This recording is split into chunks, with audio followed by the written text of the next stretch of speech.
सभी स्टूडेंट्स का आज की फिजिक्स ऑनलाइन क्लास में स्वागत है। फर्स्ट पेपर अपना चल रहा है, पहले से बताया था थर्मोडायनेमिक्स और स्टैटिक्स। आज हम नई यूनिट स्टार्ट करेंगे, थर्ड यूनिट। इसका नाम है न्यून तापों का उत्पादन एवं उपयोग, production of low temperature and applications. न्यून तापों का इस तरह से न्यून ताप प्राप्त कर पाएंगे। लो टेम्परेचर मतलब माइनस तक, 0 डिग्री सेंटीग्रेड से भी नीचे, और उनका क्या उपयोग हो सकता है वो इस चैप्टर में, इस यूनिट में अपने को पढ़ना है। इसमें सबसे पहला टॉपिक जो है जूल थॉम्सन प्रसार।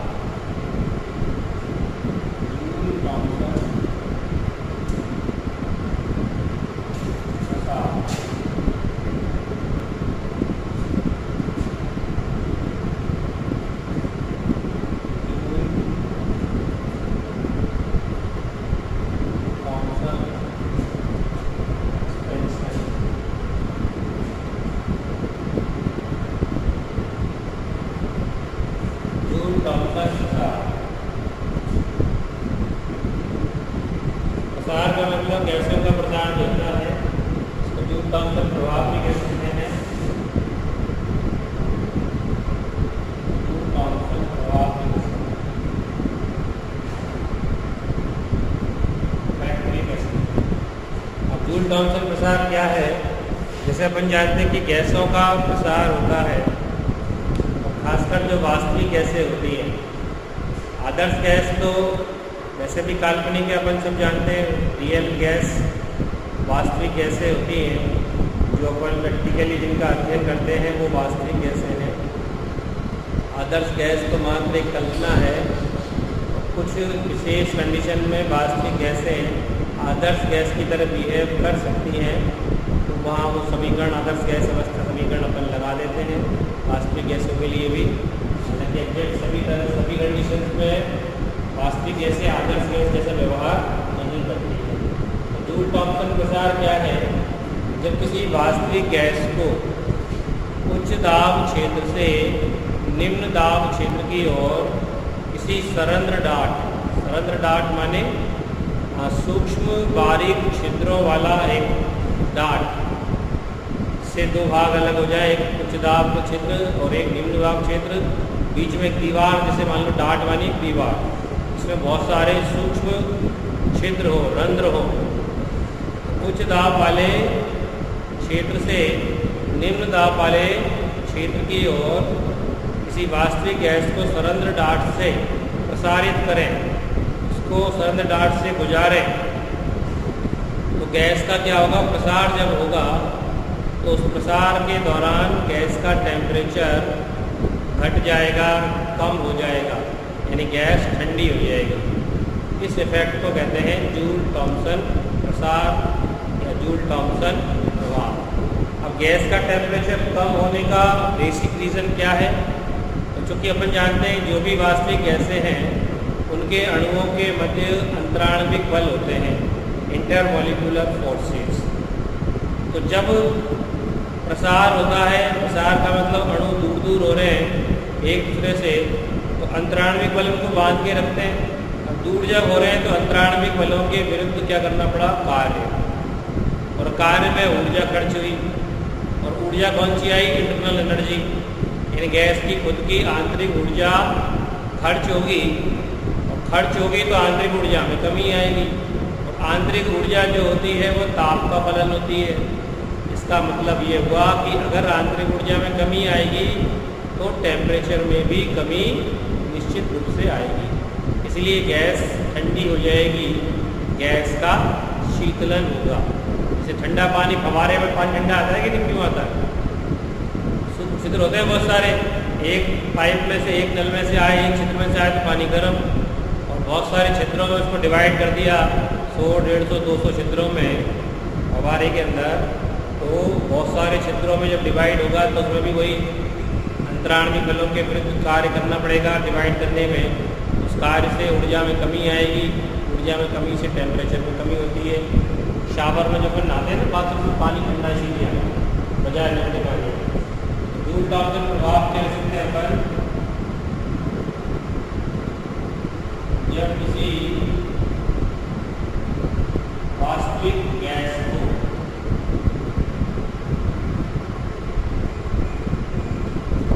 उच्च दाब क्षेत्र से, एक क्षेत्र जिसमें उच्च दाब है, उच्च दाब क्षेत्र से निम्न दाब क्षेत्र की ओर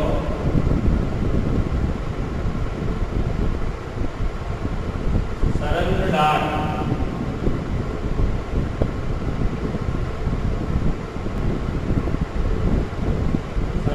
डार्ट के अंदर बहुत सारे छोटे क्षेत्र हो, सरंध्र डार्ट द्वारा प्रसारित किया जाए।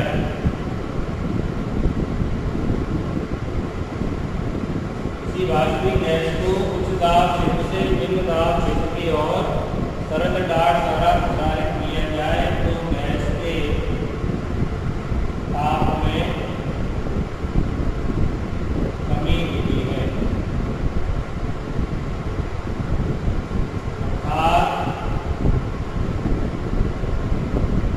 गैस का शीतलन होता है।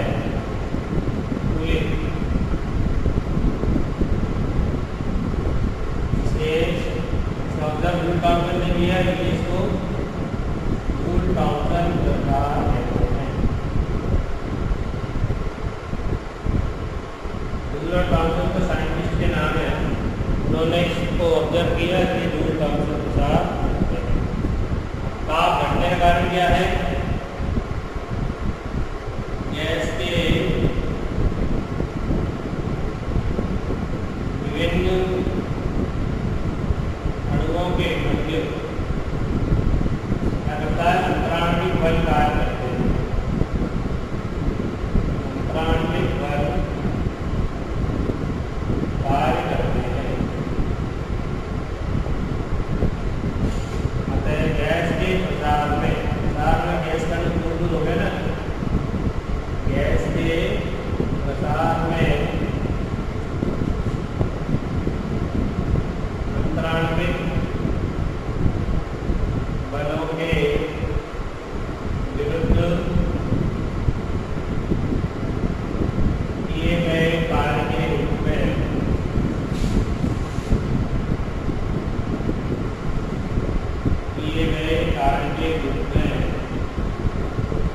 आंतरिक ऊर्जा में कमी होती है। आंतरिक ऊर्जा में कमी होती है। कार्य के लिए ऊर्जा चाहिए, ऊर्जा कहाँ से मिलेगी? आंतरिक ऊर्जा से। कार्य हो रहा है तो आंतरिक ऊर्जा में कमी हो रही है, आंतरिक ऊर्जा ताप का फलन है, अतः ताप में भी कमी होगी। ताप में भी क्या होगी? कमी होगी। ये जूल थॉमसन प्रसार है। अब इसका बेसिकली फिजिकल फंडा अपन देखें, इसका प्रैक्टिकली इस तरह से अरेंजमेंट करेंगे। जूल थॉमसन मेथड को प्रैक्टिकली कैसे इसको अपन प्रसारित करेंगे जिससे कि गैस का ताप ठंडा हो जाए, गैस का ताप बढ़ जाए। यहाँ पे संपीड़न लगा देंगे, उच्च दाब क्षेत्र लगाना है, इसलिए एक संपीड़क यहाँ लगा देंगे।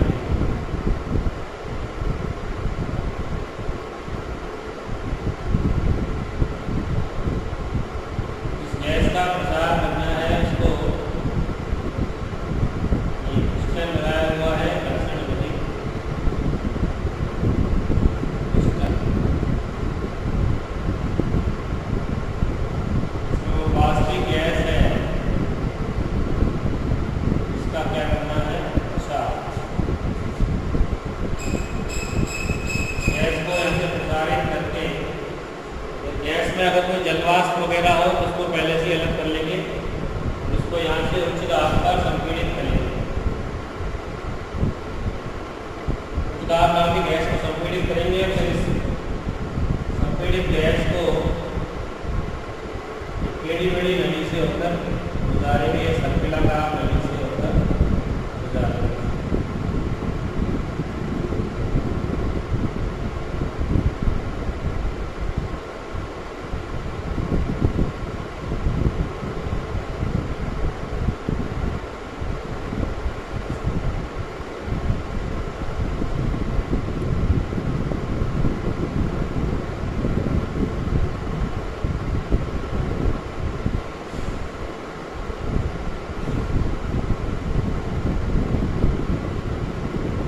सर्पिलाकार नली को चारों तरफ से ठंडे पानी से भरे हुए टब से गुजारेगा। ठंडा पानी भरते हैं, इससे क्या होगा, इसका प्रारंभिक ताप जो है वो घट जाएगा। प्रारंभिक ताप जितना कम होगा, प्रसार करने के बाद और कम होएगा टेम्परेचर। ये ठंडा जल इसमें प्रोवाइड करेंगे और सर्पिलाकार नली से प्रोवाइड करने से क्या होगा, ज़्यादा समय तक इसमें से गुजरेगी पर और ज़्यादा टेम्परेचर कम होगा। फिर इसको ऐसे दूसरी एक नली से जोड़ देंगे। एक बेलनाकार नली है, इसमें इसका प्रसार करेंगे। यहाँ हमने इसमें लगा दिए सरल डाल। ये सरल डाल है, बहुत सारे इसमें बारीक बारीक छिद्र दिखाई दे रहे हैं।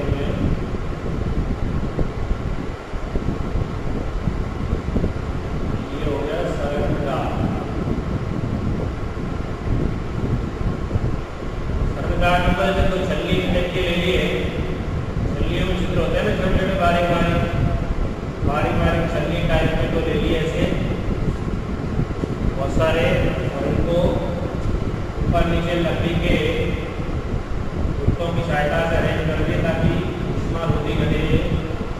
ये क्या हो गया, सरलता।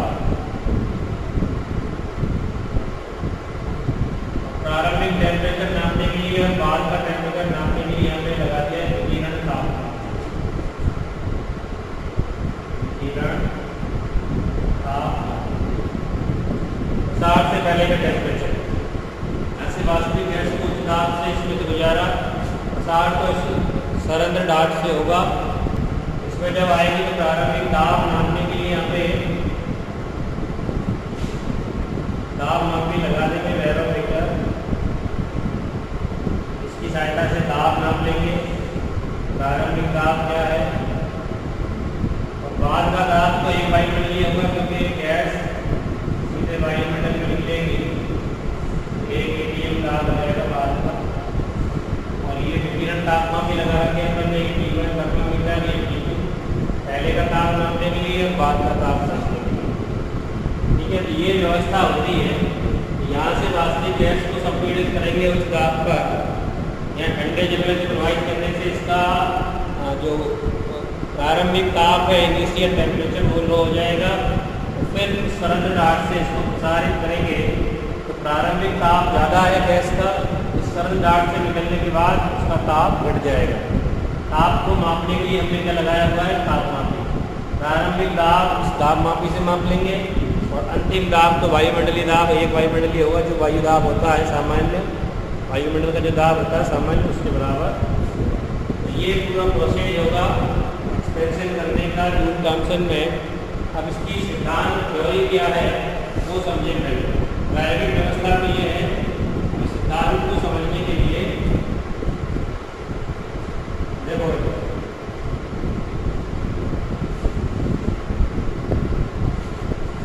जूल थॉम्सन प्रसार का सिद्धांत। थॉम्सन प्रसार का सिद्धांत क्या थ्योरी है देखो। जैसे हमने ये घड़ी ले ली जो पूर्णतः ऊष्मा रोधी घड़ी, ऊष्मा रोधी, इसमें ना तो ऊष्मा बाहर निकलेगी और ना बाहर की ऊष्मा अंदर जाएगी। इसमें हमने लगा दिया सरल डाट। जैसे बताया था पिछले वर्ष में, वैसे ही ये लगा दिया हमने क्या, सरल डाट। ठीक है,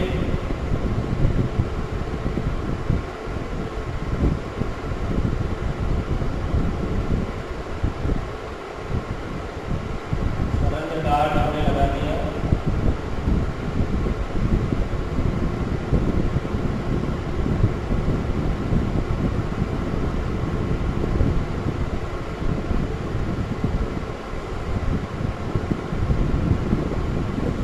एक तरफ का जो ब्लॉक है उसको A बोल दिया, दूसरी तरफ के ब्लॉक को B। संपीड़ित करने के लिए हमने यहाँ 2 पिस्टन लगा दिए, घर्षण रहित और ऊष्मा रोधी पिस्टन। एक पिस्टन ये हो गया,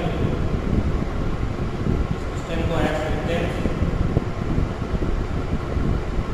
घर्षण रहित पिस्टन। अब शुरू में इसके अंदर गैस है, इस ब्लॉक में कोई गैस नहीं है, पिस्टन यहाँ लगा हुआ है इसका, बिल्कुल बंद गार्ड से स्पर्श करता हुआ ये पिस्टन बाई है। तो शुरू में ए ब्लॉक में गैस है, बी ब्लॉक खाली है, ठीक है। इसका दाब अपन मान लेते हैं P1, आयतन P1, टेम्परेचर T1, ठीक है। आप धीरे धीरे इस गैस को दबाओ, संपीड़ित करो और इस वाले पिस्टन को पीछे की तरफ खींचो, इसको ऐसा धक्का दो ताकि गैस जो प्रसारित होने निकलेगी बी ब्लॉक में पहुंचेगी। अगर तुमने इस पिस्टन को किया बी ब्लॉक में पहुंचेगी कैसे, इसको दबाओ और इसको पीछे की तरफ खींचो, कुछ समय बाद ये बी पिस्टन जो है बाई पिस्टन तो यहाँ पहुँच गया। ये वाली गैस इसके अंदर पहुँच जाएगी, इस समय इसका दाब मान लो P, दाब तो P2 है, आयतन V2 है, ताप क्या है T। तो गैस का जब प्रसार होगा तो पहले X पिस्टन के द्वारा किया गया कार्य कितना हुआ, X पिस्टन द्वारा किया गया कार्य। केवल अभी मेन ब्लॉक की बात कर रहे हैं, बी ब्लॉक में कुछ भी नहीं है। W1 बराबर कार्य के बाद PD, P1, dB आयतन में परिवर्तन मास होगा। शुरू में V1 है और प्रसार के बाद क्या हो जाएगा 0। भाई इस पिस्टन को जब तुम धक्का दोगे इधर, धक्का देने से पहले तो आयतन V1 था ही, लेकिन जब जल्दी गैस बी ब्लॉक में पहुंच जाएगी तो इसका आयतन 0 हो जाएगा कि ए ब्लॉक का, तो परिवर्तन ना हुआ V1 से 0 तक। P1 कांस्टेंट है, इसको बाहर निकालो, P1 ये देगा प्रसार के दौरान dB का आयतन समाकलन भी हो गया, लिमिट P1 से 0, लिमिट आएगी 0 माइनस V1, यानी W1 बराबर हो गया माइनस V1। ये तो हो गया X पिस्टन द्वारा किया गया कार्य। तो बाई पिस्टन पर किया गया कार्य, गैस कार्य करेंगे सरंजाम के द्वारा। इसी तरह से इसको भी निकालेंगे, इसका दाब P2, आयतन dB और लिमिट क्या होगी 0 से आयतन कितना हो जाएगा B।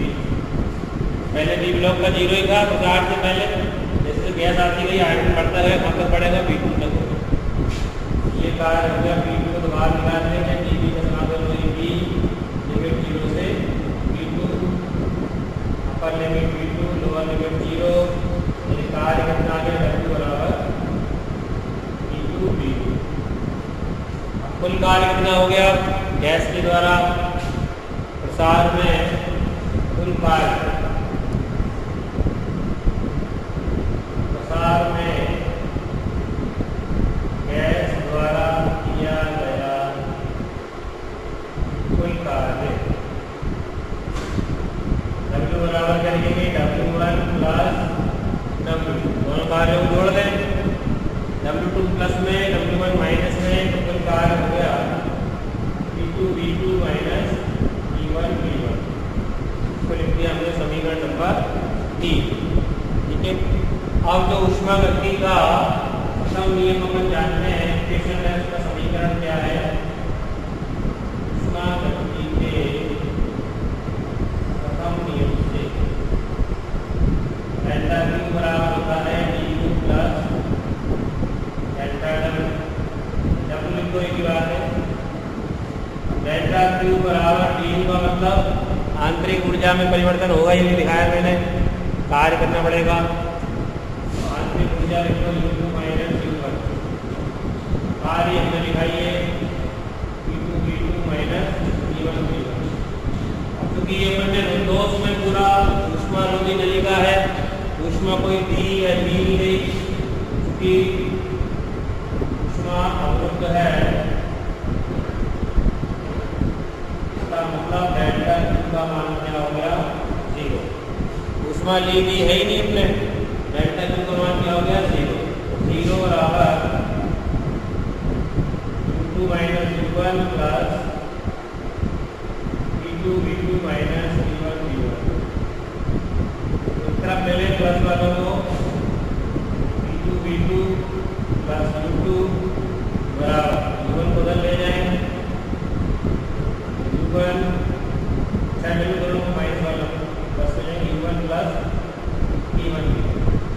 प्लस पीवी क्या होता है, एंथैल्पी होती है। प्लस पीवी जो मिल जाए तो कहलाती है एंथैल्पी। इसका मतलब एंथैल्पी का मान नियत है कि प्रारंभिक अवस्था में एंथैल्पी और ये अंतिम स्थिति में एंथैल्पी, यानी संपूर्ण प्रसार के दौरान एंथैल्पी का मान क्या रहेगा, नियत रहेगा। उसको अपन ये लिख सकते हैं H बराबर U प्लस PV बराबर नियत। संपूर्ण प्रसार में एंथैल्पी का मान क्या रहेगा, नियत। पहले इसको समीकरण लिख देते हैं अपन, समीकरण नंबर 4। एंथैल्पी नियत रहेगी इसमें पूरे क्रम के दौरान, ठीक है। इसको समीकरण नंबर लिखते हैं 5। और इसमें 3 स्थितियाँ हो सकती हैं। प्रसार के दौरान ताप बढ़ेगा, घटेगा या नो चेंज रहेगा, वो 3 स्थितियों से अपन क्लियर कर सकते हैं। फर्स्ट स्थिति क्या है, नंबर 1, यदि समीकरण 4 के अकॉर्डिंग देखेंगे, यदि P2 V2 is greater than क्या हो, P1 V1, इसके द्वारा किए गए कार्य की तुलना में इसके द्वारा किए गए कार्य ज़्यादा हो। समीकरण 4 को देखो, अगर P2 V2 ज़्यादा है P1 V1 से, तो ये समीकरण 4 तभी यथार्थ होगी जब U2 लेस देन क्या हुआ, U1। भाई दो चीज़ें हैं, दर भी, दोनों में से यहाँ एक बड़ा है उधर वाले एक से, दूसरा छोटा होना चाहिए तभी तो बराबर आएगा। यदि P2 V2 greater than P1 V1, इसका मतलब क्या है, U2 less than U1। U2 का मतलब बाद की ऊर्जा और U1 मतलब पहले की, प्रसार से पहले की ऊर्जा U1, प्रसार के बाद की ऊर्जा U2। U2 less than U1 हो रहा है, इसका मतलब प्रसार करने की जो प्रक्रिया है उसमें आंतरिक ऊर्जा में कमी आएगी, अर्थात गैस के प्रसार में आंतरिक ऊर्जा में कमी होगी। बाद वाली ऊर्जा की प्रक्रिया कम हो जाए, जूल थॉम्सन प्रसार प्रेक्षित हुआ। जो हम प्रेक्षित करना चाहते हैं, गैस को ठंडा करना चाहते हैं, गैस का शीतलन करना चाहते हैं, टेम्परेचर घटाना चाहते हैं, वो काम हो जाएगा पहली वाली स्थिति में, अगर P2 V2 ग्रेटर देन क्या हो, P1 V1। लेकिन अगर सेकंड स्थिति जैसे अपन लें, इसके उल्टा भी हो सकता है। यदि P1 V1 लेस देन क्या हो, ग्रेटर देन क्या हो, P2 P1 V1 ज़्यादा हो तो P2 V2 कम हो। P1 V1 ज़्यादा है तो U1 कम और U2 क्या हो जाएगा, ज़्यादा। U2 ग्रेटर देन क्या हो गया, U1, इसकी स्थिति हो गई। इसका मतलब गैस के ताप में क्या होगी, वृद्धि, गैस के प्रसार में आंतरिक ऊर्जा में वृद्धि होगी।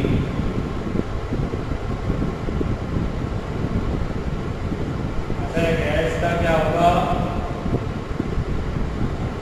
तापन होगा, गैस का क्या होगा, तापन। शीतलन होने की बजाय क्या होगा, तापन, शीतलन नहीं होगा क्योंकि आंतरिक ऊर्जा बढ़ रही है।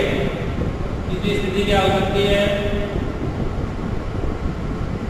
थर्ड स्थिति देखो, यदि दोनों कार्य बराबर हो जाए, P1 V1 बराबर P2 V2, क्या मतलब निकलेगा, U1 बराबर U2, नो चेंज, कोई प्रभाव विपेक्षित नहीं हुआ, आंतरिक ऊर्जा में न कमी आई न वृद्धि हुई, कोई फायदा नहीं हुआ। तो जूल थॉम्सन प्रसार में जो अपन चाहते हैं गैस को ठंडा करना, वो इस कंडीशन में पॉसिबल होगा, P2 V2 greater than P1 V1 condition में। अब इससे समीकरण अपन निकाल सकते हैं, इस समीकरण 5 की सहायता से। तो 3 कंडीशन अपन ने एक्सप्लेन की है, क्या क्या हो सकती है।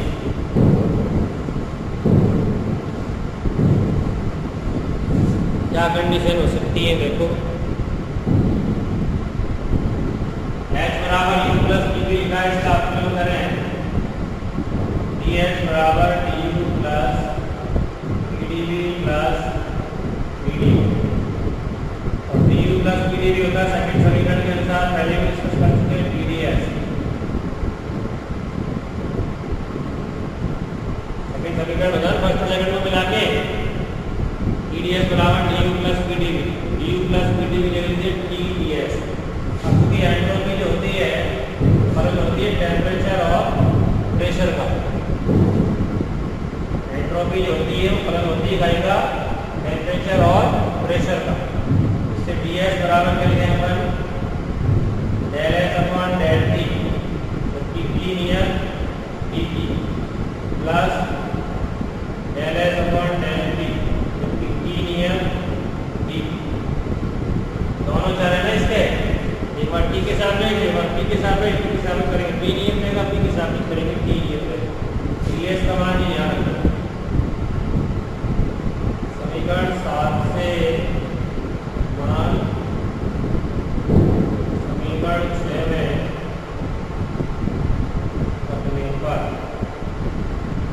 ds बराबर हो गया ds की जगह लिख दो del s upon del t t plus del s upon del t t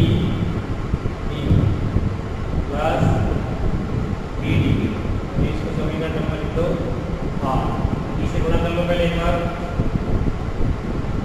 p del s upon del t p plus p del s upon del p t plus pd। ठीक है, अब चूंकि u h का मान जो है वो नियत है, dh का मान क्या हो जाएगा 0। एंथैल्पी नियत है ना, तो नियत का मतलब क्या हो गया 0 बराबर ये समीकरण आ गया। इसको अभी समीकरण लिखते हैं अपन 8। ठीक, अब इसके बाद क्या करना है, क्योंकि नियत दाब पर विशिष्ट ऊष्मा लिखते हैं नियत दाब पर विशिष्ट ऊष्मा Cp बराबर del Q upon del T दाब नियम। del Q बराबर हर सेकंड नियम से क्या होता है del Q बराबर T del S होता है कि नहीं, dQ बराबर TdS लिखा है del Q की जगह T del S upon del T या T को बाहर लिखते हैं del S upon del T। इसकी जगह रिप्लेस लिखेंगे T del S upon del T की जगह लिखेंगे अपन Cp। ठीक है, और एक मैक्सवेल के समीकरण मैंने तुमको लिखा है, चौथा समीकरण है मैक्सवेल के चतुर्थ समीकरण, ये वाला मान आएगा del s upon del p t बराबर minus del p upon del t जबकि t। समीकरण 9 और 10 से मान रखो 8 में। समीकरण 9 और 10 से मान लिखेंगे समीकरण 8 में। ठीक, 0 बराबर तो है ही, 0 को राइट साइड में लेंगे T del S upon del P ने क्या लिख दिया Cp plus T as it is del S upon del P की जगह minus del P upon del T dP प्लस pdP बराबर 0। दोनों में dP कॉमन ले लो, Cp dP बराबर पहले प्लस में ले लो, बाद में लेंगे बराबर, पहले पक्षांतर करके ले लो, एक साथ काम हो जाएगा। पक्षांतर कर दो सर, ये माइनस का हो जाएगा और ये प्लस का हो जाएगा। कॉमन लेने का कर देगा T del V upon del T minus V। पक्षांतर कर देना हमने उधर, तो माइनस का हो गया ना V, प्लस का हो गया, डी पी कॉमन आ गया, E del P upon del P, जब से पी बच गया इससे D P upon D T बराबर D T upon D P सकते हैं बराबर क्या आएगा, वन अपॉन सी पी को नीचे ले जाओ, ई del P upon del T, ये सब नियत है यहाँ minus B, D T upon D P को दूर ताप से गुणा कहते हैं म्यू, क्या चीज़ है दूर तापसन गुणा, प्रेशर के सापेक्ष ताप में परिवर्तन की दर, प्रेशर बढ़ाने पर ताप अगर बढ़ता है म्यू का मान पॉजिटिव, प्रेशर घटाने पर ताप घटता है तो म्यू पॉजिटिव, अगर प्रेशर बढ़ाने पर ताप या प्रेशर घटाने पर ताप बढ़ जाए उल्टा हो जाए तो म्यू नेगेटिव हो सकता है, कोई परिवर्तन नहीं हो तो म्यू जीरो हो सकता है। तो तीनों स्थितियाँ ऊपर लिखी थी, उसके आधार पर अपन अलग अलग गैसों का एक्सपेंशन देखेंगे किस तरह प्रसार होता है, आदर्श गैस का प्रसार हो क्या टॉमसन इफेक्ट ऑब्जर्व होता है कि नहीं, टेम्परेचर में कमी आती है कि नहीं देखेंगे, और वास्तविक गैसों के लिए भी देखेंगे कि टेम्परेचर में कमी आती है जो टॉमसन प्रसार में कि नहीं आती है, वो अगली वीडियो में अपन डिस्कस करेंगे। आज की वीडियो में ये पर्याप्त है, तो आज की क्लास के लिए आपका धन्यवाद, ठीक है।